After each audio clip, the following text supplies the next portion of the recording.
Can you guess who this boy is? I'll give you a second to look at his face. The haircut is short, the clothes are loose athletic gear, and if you saw the photo without context, you probably wouldn't question it. But here's the strange part. A growing number of people online claim that this child eventually became someone millions of viewers now recognize as Erika Kirk. And the question exploding across social media right now is simple but explosive. Was Erika Kirk actually born male, or is this entire story something completely different? Before jumping to conclusions, it's important to slow down. What's circulating online right now comes largely from a controversial investigative series released by commentator Candace Owens titled The Bride of Charlie.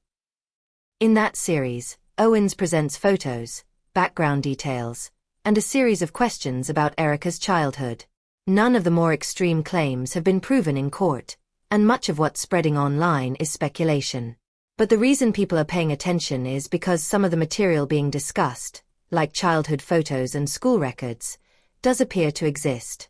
And that's where the conversation starts to get messy. Proof coming out that Erika Kirk is allegedly a man? They didn't like dresses. Everyone thought I was a little boy because I wore Jordan and all these different types of athletic clothes.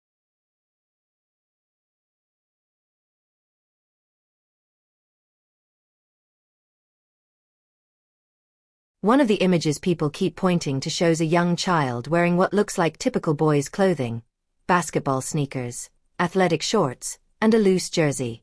According to reports discussed in the series, Erika herself once mentioned growing up wearing Jordans and other athletic clothing, saying that people often assumed she was a boy. But here's the part people miss. That alone proves nothing. Plenty of girls grow up as tomboys, especially in sports environments. Clothing choices as a child don't determine identity, and critics of the theory say the internet may be reading far too much into normal childhood photos. But then the story takes another turn. Candace Owens claims to have located yearbook photos from a small charter program Erika reportedly attended during the mid-1990s. The school was connected to a learning center called Yearbook, and within that facility was a program reportedly called Tesseract. According to the series, the name itself comes from the children's science fiction novel A Wrinkle in Time, which deals with concepts like time travel and alternate dimensions. That detail alone isn't proof of anything unusual, but it's one of the elements that made the internet's conspiracy community latch on immediately. Erika Kirk write her character. And that's the goal for all of us, right? You did, and he was taken so early. Parents are private.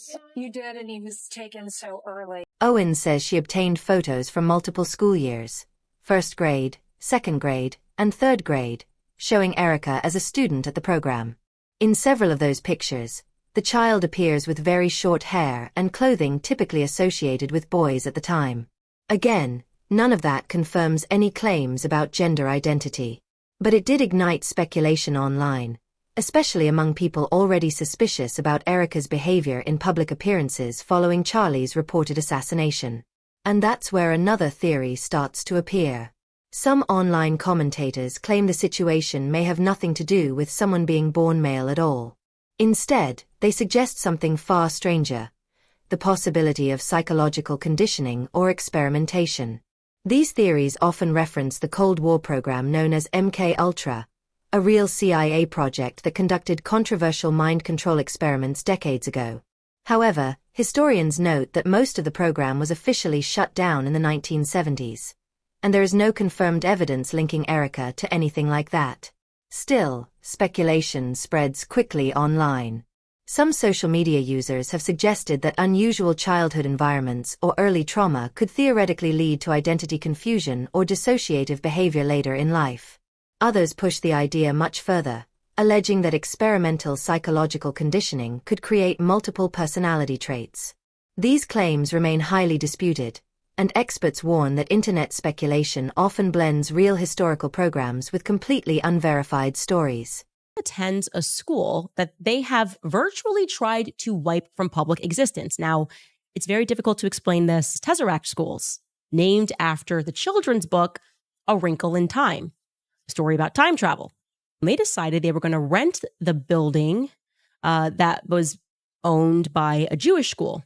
Forgive my terrible Hebrew. but the school, I kid you not, was called Gan Yaladim Looking Glass School. It's like, I just love this so much. So Tesseract was put into a looking glass. I just think But the conversation didn't stop there. Another part of the online debate involves old emails connected to Jeffrey Epstein and evolutionary biologist Robert Trivers. Those emails, reported by several outlets years ago, show Epstein discussing research related to gender and biology. The existence of the emails themselves has been documented, but the internet has taken that information and spun it into much larger theories about social engineering and experimentation. None of those broader claims have been proven. And yet, the speculation keeps growing, partly because some viewers say Erika's public behavior sometimes appears unusual. Critics point to interviews where her facial expressions, tone, or emotional reactions seem inconsistent. Supporters argue that grief, trauma, or intense public scrutiny could easily explain awkward moments on camera. The truth is, interpreting someone's behavior through short video clips is incredibly unreliable. But that hasn't stopped thousands of people from analyzing every frame. Then there's the timeline of Erika's early life, which some researchers online claim contains odd transitions. According to publicly available information, she reportedly spent time playing college basketball before later appearing at another university. People connecting those dots have noticed that one of those campuses sits relatively close to Fort Huachuca, a major U.S. military intelligence center in Arizona. From there, the theories spiral outward, suggesting connections to intelligence programs or psychological operations. But again, there is no verified evidence tying Erika to any intelligence agency activity. What makes this situation particularly volatile is the way social media amplifies speculation. A single post suggesting that Erika might be part of an MKUltra-style experiment can rack up millions of views in hours. Others claim she might simply be the victim of online conspiracy culture. And somewhere in the middle are viewers trying to sort out what's actually documented and what's purely rumor. Meanwhile, the release of Candace Owens' Investigative series only poured gasoline on the fire. The trailer alone reportedly drew millions of views within hours, and reactions were immediate. Supporters praised the investigation as fearless journalism, while critics accused Owens of promoting unproven allegations. Some influencers even claimed there was a coordinated campaign to discredit the series online, though those claims themselves remain disputed. And I can show you that Erika was at school. I don't have every year yet, but I do have some years, 1995 to 1996 in first grade, 1996 to 1997 in second grade, and 1997 to 1998, which is her in. But perhaps the biggest question people keep asking isn't about childhood photos or conspiracy theories. It's about Charlie. If any of these rumors were even partially true, some wonder whether Charlie knew anything about them. Was Erika always the same person behind the scenes, or did her public persona change dramatically after Charlie's death?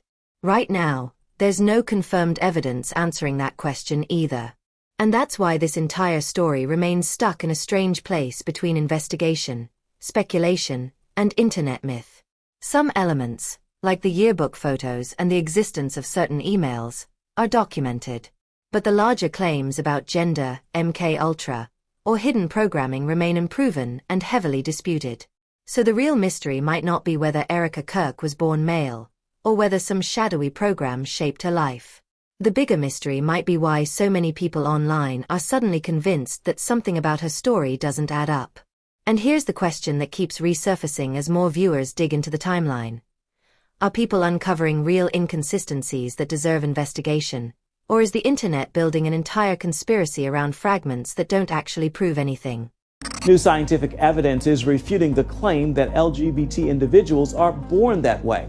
The report comes from researchers at Johns Hopkins University, and they say they aren't taking sides in the debate, just reporting the evidence. The new report says the formation of sexual identity is complicated, but the evidence indicates environmental factors may play a role.